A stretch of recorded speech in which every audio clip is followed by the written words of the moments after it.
If someone walks into your home and you have a diamond ring on, well, you must be something. Well, if you have a Steinway in the parlor, that Steinway measures who you are. And they created that it would become a measure of class.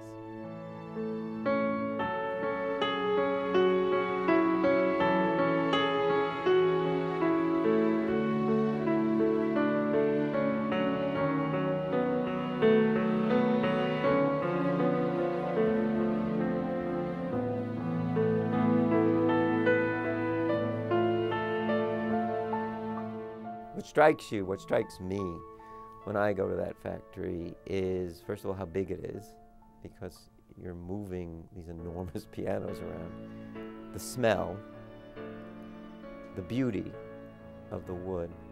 Steinway, unlike Yamaha, does not produce 1,000 pianos a week.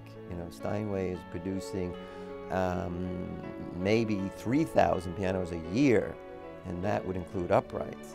So the message is, among the workers, is to be proud of your work and to do it right.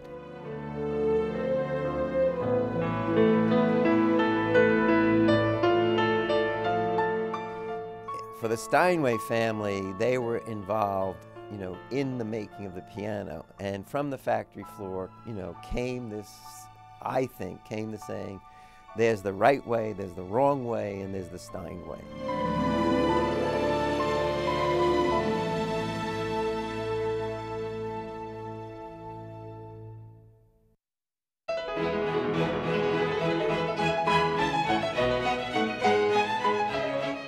They were risk takers, they were creative, they were inventive, they were obsessed with making the best piano possible.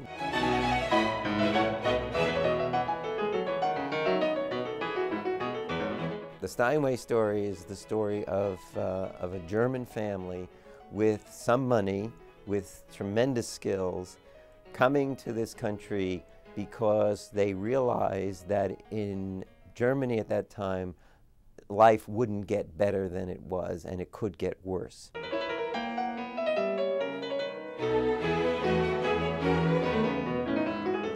And they chose New York because at the time, New York had over 200 piano makers. New York looked like a good market.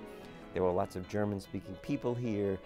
They felt they'd try it. What the heck? And they came over here and for a number of years worked for others to get themselves settled.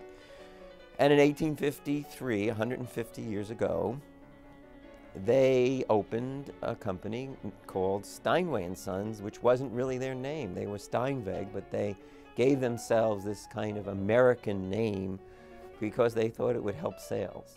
And by 1860, they have the largest piano factory in North America, right on Park Avenue and 53rd Street, where the Four Seasons restaurant is now located.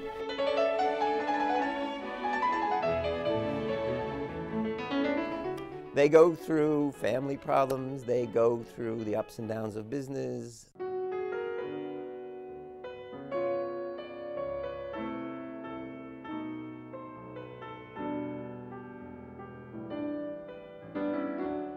William Steinway's wife was having love affairs, and you know, like love affairs, everybody knew it but William.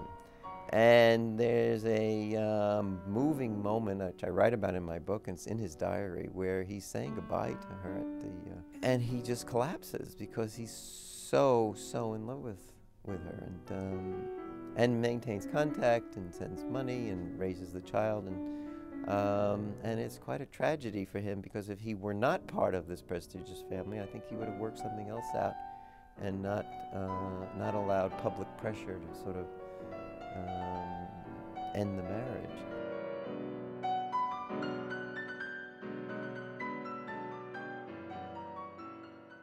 So I would list that as one of the dark moments in Steinway's history. I think another dark moment in Steinway's history would be World War II.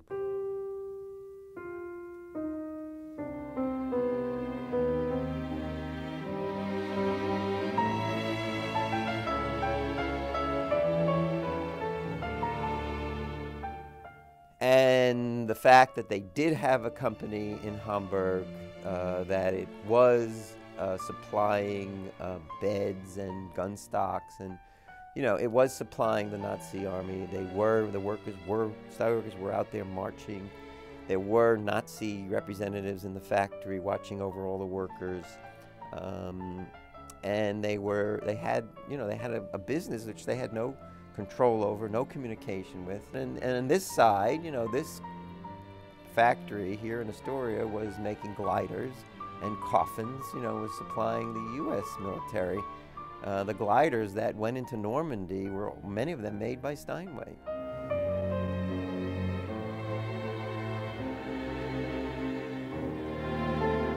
But they made it through it, and I think the reason they made it through it is because they made a quality piano, that the piano took them through it. And when I say the piano, what I'm really saying is the workers.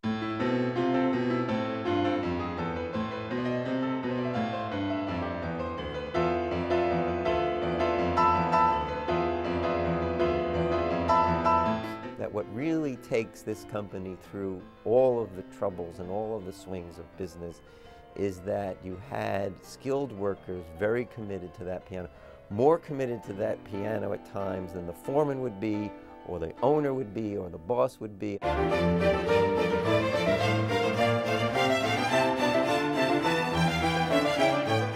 The workers just wouldn't listen. If anybody came through and told them to do it differently, they just wouldn't listen. They just did it their way.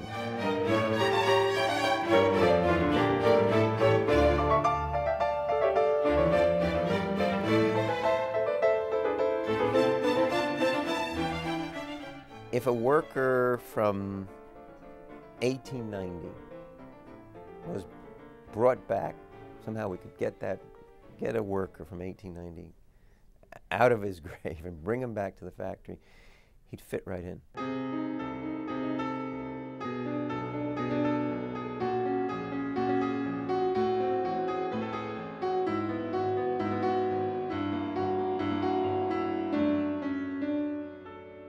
He would remark and be amazed at a couple of changes. Number one would be electricity. He would find that the drying time of the glues would be amazing, that the glues now, what used to take 3 days can take 3 minutes. That would be it. And I don't think you could say that about too many factories in America today, that you could take a worker from the 1890s, put them in that factory today, and they'd fit right in. And they would. They would.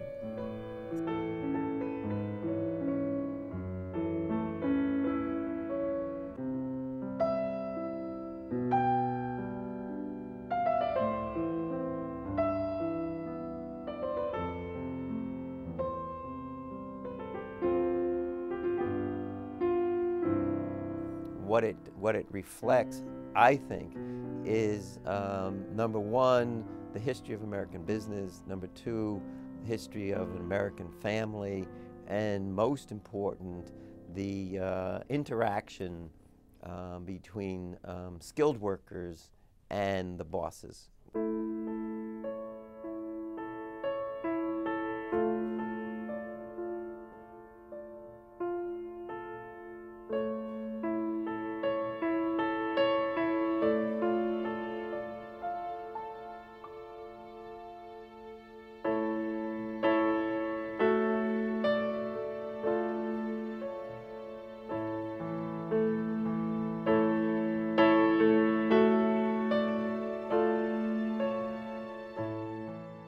So you've got a family story, you've got a business story, you've got a labor story, and you've got a story about American history.